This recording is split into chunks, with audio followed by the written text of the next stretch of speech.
É uma honra muito grande estar aqui. Eu já estive nessa cidade de madrugada, cheguei à noite e saí de madrugada, não vi nada. Espero poder ver um pouquinho mais dessa linda cidade, São Luís, no Maranhão. Dizem que aqui se fala o melhor português, e eu quero aprimorar o meu português, falando um pouco mais com vocês. E também quero descobrir as belezas naturais. O povo eu já sei que é bom, mas eu fico feliz em poder ter essa oportunidade com você. E também um abraço para o meu pessoal lá de São Paulo. Várias igrejas estão ligadas aí, fazendo parte também do Adorai, ok? São muito bem-vindos. Um pequeno recado antes. Fala aqui? Um pequeno recado para você. Nós estamos tendo um problema sério com a dengue, essas doenças que você já conhece. Eu quero fazer um convite para você ser um motivador na sua rua. Faça o que puder, faça uma força-tarefa. Convide os amigos, visite terreno por terreno ao redor da sua casa. Seja um motivador para diminuir doenças que podem vir através deste mosquito sem vergonha, né? Está fazendo uma coisa terrível com todos nós. Muito bem, nós escolhemos aqui os pecados capitais, 7 pecados capitais. Alguns ficam um pouquinho preocupados, mas esses pecados não estão sistematizados na Bíblia. Não há um capítulo onde você encontra os 7 pecados capitais são... Isso não existe. Mas a Bíblia tem em Gálatas, por exemplo, fala sobre os pecados da carne. Em outros lugares também nós podemos encontrar. Mas esses pecados, eles apareceram aí desde o século IV da nossa era cristã. Um monge. Houve um período em que, quando Constantino tornou a religião oficial, várias pessoas fugiram para lugares ermos, lugares distantes, para poder viver uma vida religiosa melhor, porque consideravam que Constantino estava estragando o cristianismo. Então vários monges viviam fora, tentando ter uma vida melhor espiritual. E neste caso aqui, Evagrio do Ponto sistematizou 7 pecados, que seriam pais de outros pecados, que teriam muitos filhos, seriam pecados cabeça, pecados capitais. E a Igreja Romana foi, na sua tradição, incorporando estes pecados, e eles são sistematizados, e há muita coisa bonita que a gente pode aprender deles. E nessa semana especial, em que estaremos falando sobre adorar a Deus, estaremos falando sobre mordomia cristã, fidelidade, eles se encaixam perfeitamente em nossas necessidades. Hoje vamos falar sobre o orgulho. Esse é considerado o pai de todos os pecados. O orgulho que nasceu no coração de um anjo maravilhoso. A palavra de Deus nos traz aqui em Ezequiel, capítulo 28, versos 14 em diante, um texto que conta a história deste anjo. Um anjo extraordinário. Um anjo que teve um problema muito sério consigo mesmo. Notem. Tu eras querubim da guarda ungido, e te estabeleci, e permanecias no monte santo de Deus, no brilho das pedras. Este verso seguinte, o 15, nos diz uma coisa bem interessante. Perfeito eras nos teus caminhos, desde o dia em que foste criado, até que se achou iniquidade em ti. Lá em Isaías 14, a gente encontra um pouquinho mais da história deste anjo. Ele tinha um desejo de subir às mais altas nuvens e ser semelhante a Deus. Nós podemos considerar que Lúcifer, este anjo criado, ele não fazia parte da divindade, da trindade, como nós conhecemos, mas este anjo foi o primeiro a usar a palavra eu. Podemos dizer que no céu, até então no reino de Deus, não só no céu, mas no reino de Deus, havia apenas a expressão nós. O eu não significava nada.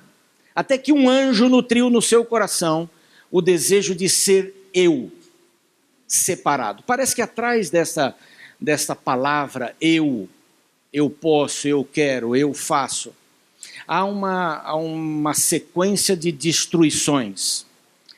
Houve a quebra de um relacionamento do nós no céu. E ele se isolou, porque queria ser igual a Deus. Notem uma coisa interessante. Mesmo Lúcifer não teve condições de dizer que ele queria ser maior do que Deus. Na cabeça dele não havia nada maior do que Deus. E mesmo assim, ele queria ser igual a Deus. Ele queria ter a posição de criador. Ele era uma criatura querendo ser o criador. Isso não acontece conosco também? Parece que nós o que menos queremos fazer é depender dos outros. O que você quer na sua vida? Bom, eu quero ter independência. Independência financeira, independência de todos os sentidos. Parece que a gente vive lutando para sermos independentes. E é justamente o contrário. No reino de Deus, Ele quer que sejamos cada vez mais nós, e não eu. O eu tem estragado casamentos. O eu, ou o orgulho, é quando você olha as pessoas de cima para baixo. Nós vamos falar uma dessas noites sobre a inveja, que é um dos pecados capitais. A inveja é quando você olha as pessoas de baixo para cima. Elas sempre são maiores do que você. Vamos discutir melhor isso no dia apropriado. Mas o orgulho é quando você olha as pessoas de cima para baixo. Na realidade, elas não valem nada. Isso a gente pode ver no trânsito, pode ver nos negócios, nos relacionamentos familiares, pode ver até na igreja. Há dois momentos em que a gente tem que exercitar bastante essa questão do eu e do egoísmo. No casamento e na igreja. Que a gente vive em comunidade. No casamento há uma comunidade. Pelo menos de 2 pessoas. Isso já é uma comunidade. E tem que haver o nós. E não o eu. Bem, Lúcifer nutriu no seu coração, a gente conhece a história. Vamos encurtar um pouco aqui. Lúcifer nutriu no seu coração o eu. E conseguiu colocar isso no coração de vários anjos. Notem uma coisa, eles estavam juntos, porém não estavam unidos. Eles estavam próximos uns dos outros, porém não estavam unidos. Somente em Deus poderiam estar unidos. Houve guerra no céu, e eu não posso imaginar um anjo dando um soco no outro, se bati mais um. Na realidade, uma guerra espiritual significa a luz espancando as trevas. E eles foram expulsos. Aí está então Isaías capítulo 14. E eles vieram tentar aqui a terra. Adão e Eva tinham orientação de não se aproximarem numa determinada árvore, onde seria o único lugar que poderiam ser tentados. Tentados a usar o eu e não o nós. E naquela árvore da ciência do bem e do mal, a serpente agora, Lúcifer incorporando a serpente, encontra Eva sozinha, eu. Ela não estava em nós. Seguramente se ela estivesse com o seu esposo Adão, ela não teria caído. Então, mais uma vez, o pecado assinando eu. Eu olho você de cima para baixo. Quem é você? Eu vi uma vez uma palestra e fiquei muito interessado nessa palestra, porque a pessoa ficava discutindo as galáxias e bilhões e bilhões e bilhões, e ia até chegar na ervilha que parecia o nosso planeta. E dentro dessa ervilha, 7 bilhões de pessoas. E cada pessoa... Então a gente é muito pequenininho no universo. E esse articulista dizia assim, esse palestrante dizia que às vezes alguém vem perto dele e quer dar uma carteirada. Sabe o que é carteirada? Você sabe com quem você está falando? Às vezes a gente não para perguntar, né? Vai que é alguém importante. E ele diz que quando alguém para diante dele e diz assim, sabe com quem está falando? Diz que ele diz assim, se você tiver um tempinho eu te explico. Porque ele quer chegar no ponto em que a gente é bem pequenininha. Bem pequenininho. Por causa do eu é que as guerras acontecem. Você tem a história de Hitler, de Napoleão e tantos outros. Alguns ditadores na África, na América do Sul, vivemos períodos assim aqui em nosso próprio país. O eu acima do nós. Eu sei o que é melhor para você. Já ouviram essa frase? Às vezes até os pais dizem isso, nós os pais dizemos, né? Eu sei o que é melhor para você. Então, eu sei. Pais que não desenvolvem a capacidade de uma criança ou de um jovem tomar decisões erradas e certas, mas compreender esse mecanismo das decisões, está deseducando seus filhos. Lógico que não vamos deixá-los fazer o que querem, Nós temos responsabilidades, mas nós como pais temos que desenvolver neles a capacidade de tomar uma decisão pensando não só em eles mesmos. Namorado e namorada, que talvez só pensem no prazer e não pensem na responsabilidade do que é criar um filho que vai ser gerado loucamente, apaixonadamente. É o eu. Eu estou no momento em que meus hormônios não se controlam mais. Eu. O eu tem estragado a vida de muita gente, aliás, de todos nós. Se é que podemos dizer, Eva, que acabou cedendo ao apelo da serpente, dizem que a serpente disse para Eva, ela comeu a fruta porque a serpente lhe disse que se ela comesse da fruta, ela ia emagrecer. Então ela comeu a fruta, mas isso é uma brincadeira. Mas ela comeu a fruta. E comeu a fruta com a seguinte ideia.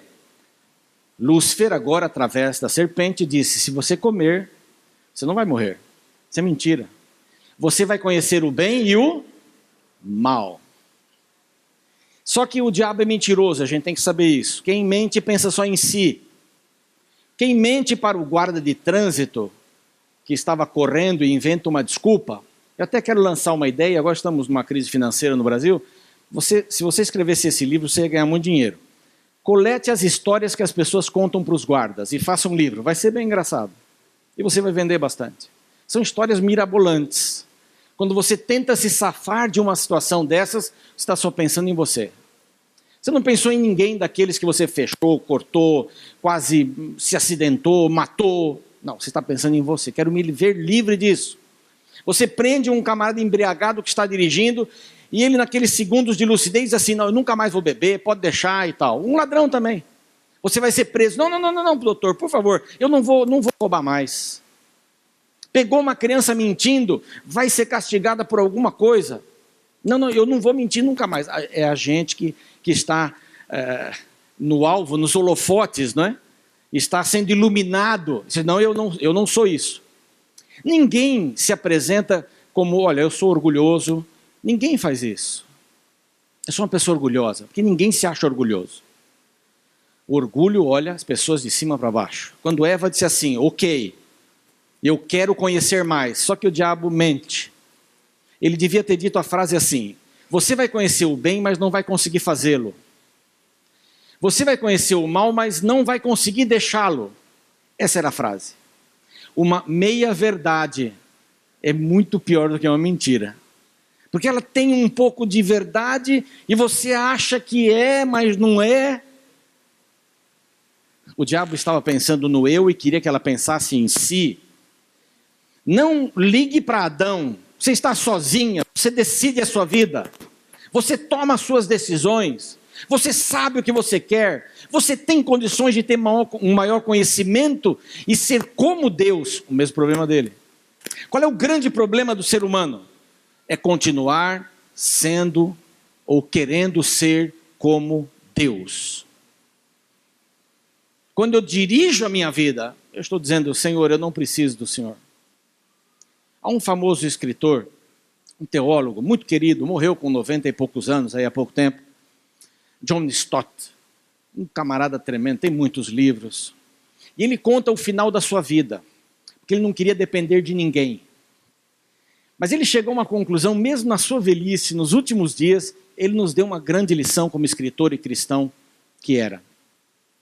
Ele disse assim, olha, eu caí tantas vezes da cama e não conseguia me levantar. Eu não conseguia ir ao banheiro sozinho, alguém tinha que me ajudar, me limpar, que coisa mais humilhante. Mas eu aprendi as preciosas lições da humildade nos meus últimos dias. Eu fiquei dependente. E ele faz uma comparação disso.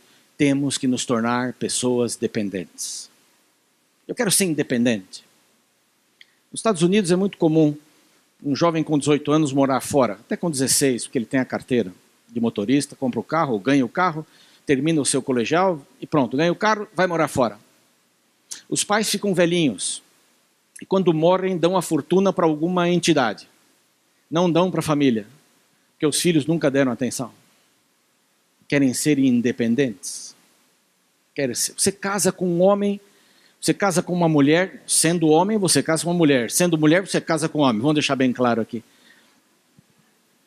Mas você casa com alguém que não quer ser nós. Que prejuízo para o casamento. Sou eu. Não, agora vamos ver o futebol. Vamos ver o Flamengo perder hoje.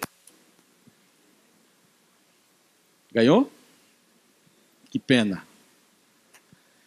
Tem problema. Não, agora é isso. Criança, silêncio, seu pai está vendo televisão. Ninguém pode atrapalhá-lo. Mostrar um desenho, nem pensar. Ter uma mãe que só pensa em si, deixa os filhos em casa e vai no cabeleireiro. E as crianças ficam lá, até passando por perigo de vida. Casar com alguém que só pensa em si é um prejuízo tremendo para o nós. Por isso que o casal tem que estar sempre conversando. Porque nós somos assim. Nós herdamos o eu. Nós herdamos o orgulho. Isso está dentro de nós. Isso faz parte do pecado que está dentro de nós. Em Isaías 48, Deus diz assim: eu não divido a minha glória com ninguém. A minha glória é minha e ponto. Só Deus pode ser o centro da glória, das atenções e da dependência. A Trindade nos ensina uma lição incrível. São três que se interdependem. Não agem sozinhos. Já pensou se no meio da vida de Cristo aqui na terra ele olhasse, não, está muito difícil, estou voltando. Arruma um anjo para morrer no meu lugar. Ou se o Espírito Santo dissesse assim, hoje eu não vou trabalhar. Se ele é quem segura os quatro ventos da terra, para que ela não se destrua, imagina você como ficaríamos. Mas nós fazemos isso. Tem dias que nós não queremos ser nós, queremos ser eu. O problema do Brasil não é um partido. O problema do Brasil é corrupção. A corrupção quando você fica com o troco a mais e não fala nada. Opa, ganhei R$1 e sai feliz da vida. Não devolve. Isso é corrupção. Corrupção é quando você ocupa a vaga de um idoso ou de um handicap, alguém com uma deficiência. Aí você é corrupto. Corrupto é quando você vai na escola e dá um sabão na professora porque ela está tentando ensinar o seu filho e foi um pouco enérgica. Você está ensinando a criança a não ser disciplinada e não respeitar ninguém. Eu. A frase que meu pai dizia, não traga desaforos para casa.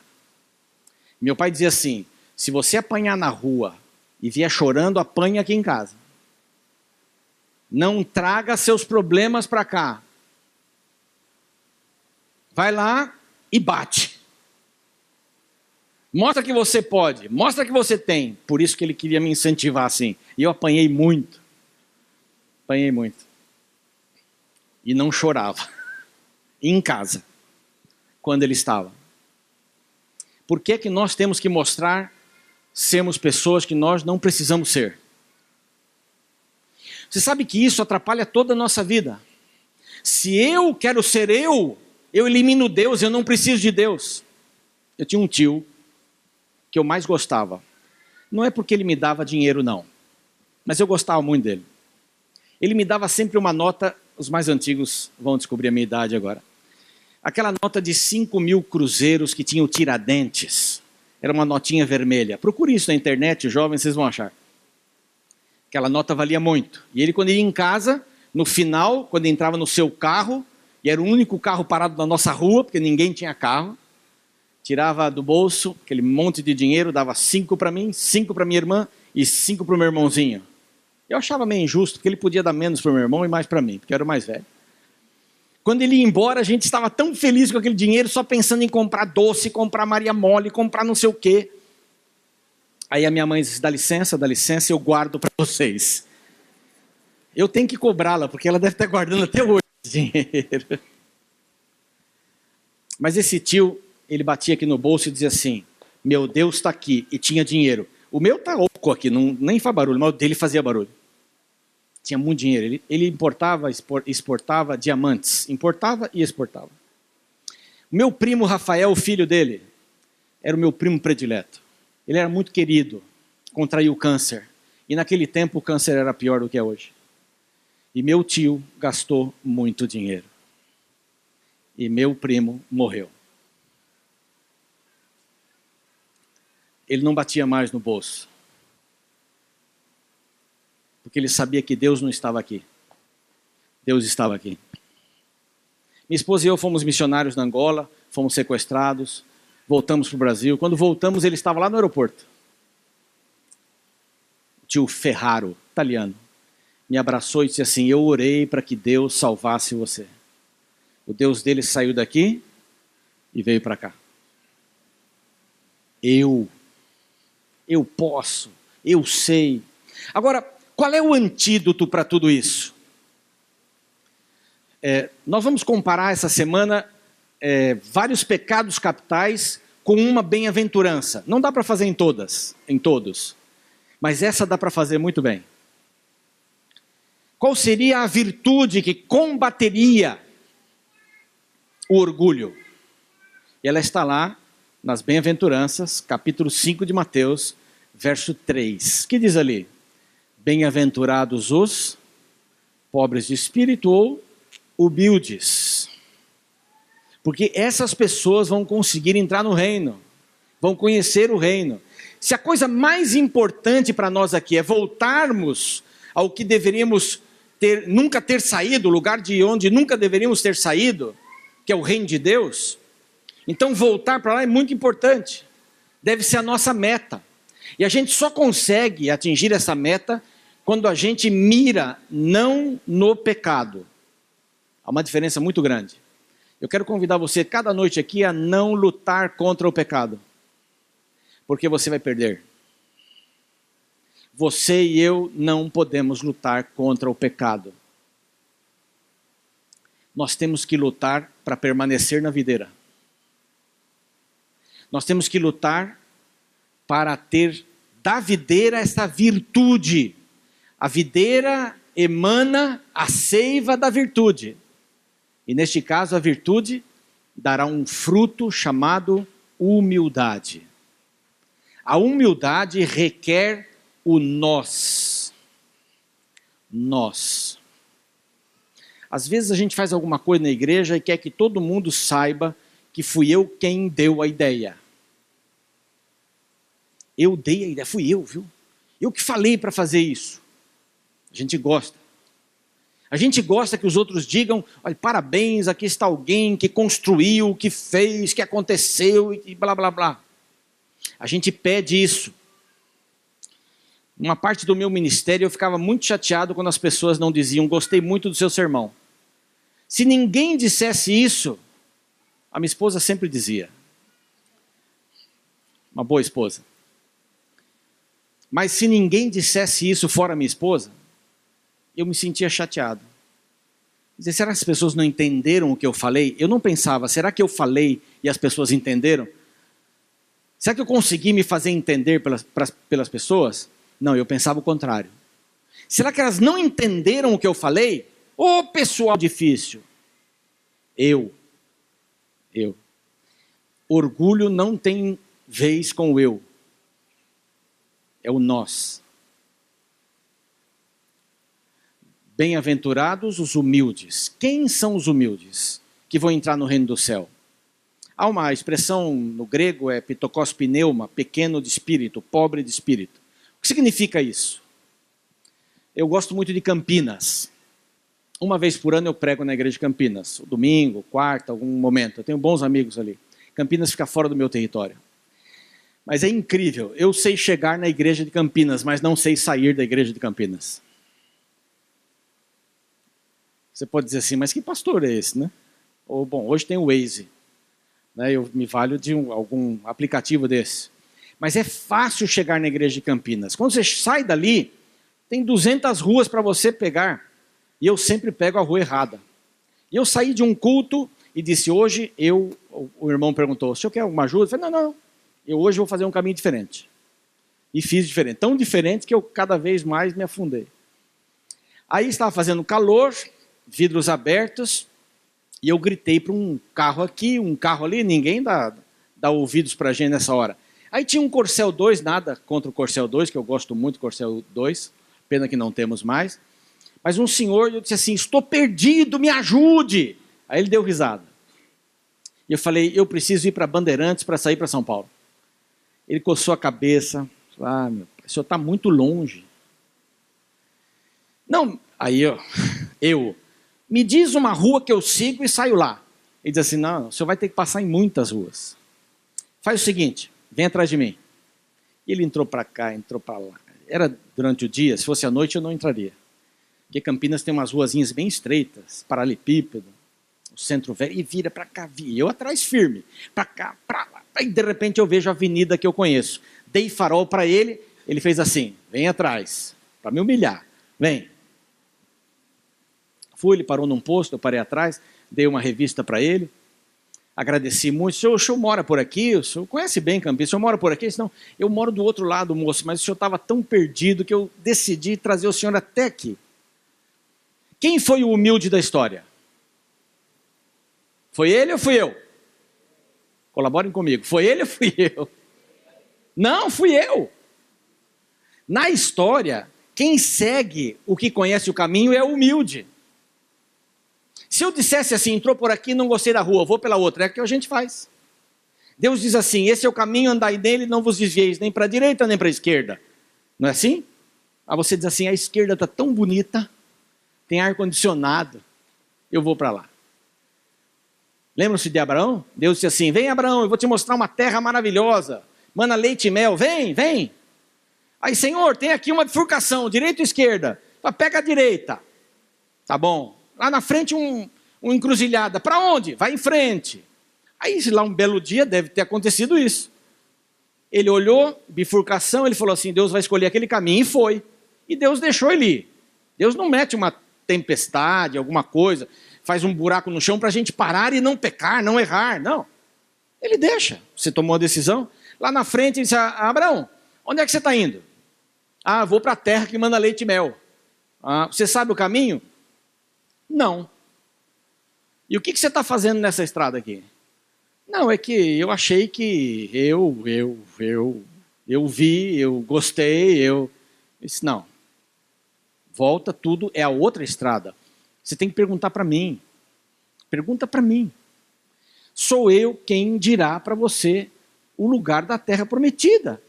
Eu sei, você não sabe. Então me siga. Esse é humilde.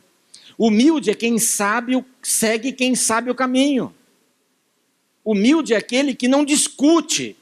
Ele entregou a vida dele para quem conhece o caminho. Ele não discute, porque quem conhece o caminho vai levar você. Agora pergunta, se você está perdido e encontra alguém que conhece o caminho, você continua perdido? Essas perguntinhas marotas, né? Se você responder de um jeito, eu falo uma coisa, se responder do outro, eu falo outra coisa. Não, você não continua perdido. Você sabe que tem alguém que sabe o caminho. Só que você tem que se entregar. Mas você continua perdido porque você não sabe o caminho. Mas o efeito de você ser eu e nós aqui vai fazer toda a diferença. Se você for eu, você pega uma outra rua e diz, não, esse camarada está doido, não. Ou você fica lá. É por aqui? Vai mais devagar, você diminui. Esse é o grande segredo de seguir a Deus. Deus sabe o caminho. Amém? Deus sabe o caminho. Você não consegue prever um segundo na sua frente. Você pode imaginar que você vai chegar hoje em casa. Você pode imaginar que você vai colocar seu carro na garagem, vai fechar, vai dormir, vai acordar amanhã. Você pode imaginar. Pode prever, né, talvez até, mas você não sabe. Você não sabe. A gente não sabe o que vai acontecer daqui a pouco. Estava tudo pronto aqui, a luz acabou. Ou a energia pifou. Ninguém previu isso. Você não sabe. Você pode receber uma ligação que vai lhe trazer muita alegria, vai mudar o seu curso da vida. Como pode ser do contrário também. Mas Deus sabe. Deus sabe exatamente, então ele diz assim, deixa eu controlar a sua vida. Não dá para ser servo de Deus, filho de Deus, filha de Deus, se Ele não controlar a nossa vida. Eu quero namorar. Quero namorar um rapaz bem bonito ou uma moça bem bonita. Eu quero namorar. Meu negócio é namorar. Depois de um tempo você diz assim, não precisa nem ser muito bonito. Era tipo no colégio, né? A gente ia para o colégio, no primeiro ano a gente queria casar com uma mulher bonita, uma moça bonita, soubesse tocar piano, gostasse de criança e que o pai fosse rico. Aí no segundo ano você já dizia assim, bom, não precisa tocar piano, desde que seja bonitinha e goste de crianças, e o pai seja um bom funcionário público, né? Diz que no terceiro ano, ela deve gostar de crianças, pelo menos, né? E depois no quarto ano você diz assim, não, serve qualquer uma, desde que seja mulher, né? E eu brinco com isso, espero que a minha esposa não esteja vendo, porque eu comecei a namorar ela no quarto ano, mas não tem nada a ver. Minha esposa é bonita, o pai não é rico, gosta de criança e me faz muito feliz. Você entende que é importante colocar a vida nas mãos de Jesus? Ele é que sabe. O futuro está na mão dele. O presente está na mão dele. O passado ele não pode fazer mais nada. Nem você, ninguém. Já aconteceu. O que pode acontecer do passado é tirar lições para a nossa vida. Lições. Olha para o seu passado e não queira mudar nada porque você não vai conseguir. Tire as lições. Eu errei, eu acertei, tire as lições. Não vou fazer mais isso. Para combater o orgulho, só ficando na videira e recebendo a virtude da humildade. Humildade é quando eu sigo quem conhece o caminho. Eu tenho que andar com ele. Eu tenho que estar com ele. Eu tenho que viver com ele. Meu filho menor teve uma cirurgia pequena da fimose. Eu já contei isso em outros lugares. E ele estava com medo de tomar anestesia. Eu não tomo injeção, pai, de jeito nenhum, não tomo injeção e até hoje. Eu não posso falar isso aqui.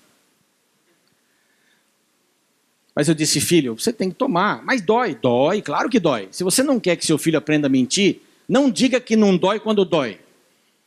Diz, dói, mas tem que tomar. Fomos ao hospital. Ele disse, pai, eu não vou tomar a injeção. Não vou tomar a injeção. A enfermeira entrou, colocou uma camisolinha nele. Daqui a pouco a tia já volta. Higienizou a parte que ia ser operada. E ela entra com a bandejinha. Bom dia, bom dia. Vamos tomar um piquezinho. Uma agulha enorme. Disse, não vou tomar, pai, não vou. Aí eu vi que o escândalo estaria para acontecer. Eu falei, filho, olha o seguinte, você tem que tomar. Como é que vai fazer a cirurgia? Então não faça a cirurgia. Tem que fazer a cirurgia, está tudo marcado. Vem cá, senta aqui. Pus uma perna dele aqui, outra aqui. Abracei e disse assim, você vai abraçar meu pescoço. E eu quero saber quanto vai doer. Ela vai dar a injeção em você e você vai apertar meu pescoço. Mas quando parar a dor, solta, para eu saber que passou também. Aí eu olhei para ela. Ela disse, mas não precisa de tudo isso. Não dói nada. Eu fiz assim, não me atrapalha. Você pode aplicar a injeção. Quando ela apertou a bochechinha, ele já começou a apertar o meu pescoço. Ela enfiou a agulha e aquilo foi indo e ele foi apertando, apertando. Eu até achei que não ia dar certo esse negócio, mas deu. Passou, ele soltou. Aí a enfermeira disse, está vendo? Eu não falei que não doía nada? Ele olhou para ela assim, com 4, 5 anos. Meu pai sabe quanto doeu. Meu pai sabe quanto doeu. A gente só pode compartilhar as coisas com Deus quando a gente está agarrado nele. Quando a gente está junto com ele. Quando a gente é humilde, quando somos nós. É muito mais fácil passar por um problema sendo nós. Que a gente reconhece que Deus é o autor de todas as coisas. A gente reconhece que Deus é dono de tudo. E quando você sabe que Ele é dono de tudo, quando Ele lhe pede uma coisa para fazer, você vai fazer com muita alegria. Se Ele diz para você assim, filho, eu tenho 7 dias para você. Guarda um. Para a gente ser mais nós do que em qualquer outro dia. Filho, eu te dou 100 partes do seu trabalho, os dons que eu te dei. Reserva 10 para mim. Só para mostrar que você e eu somos nós.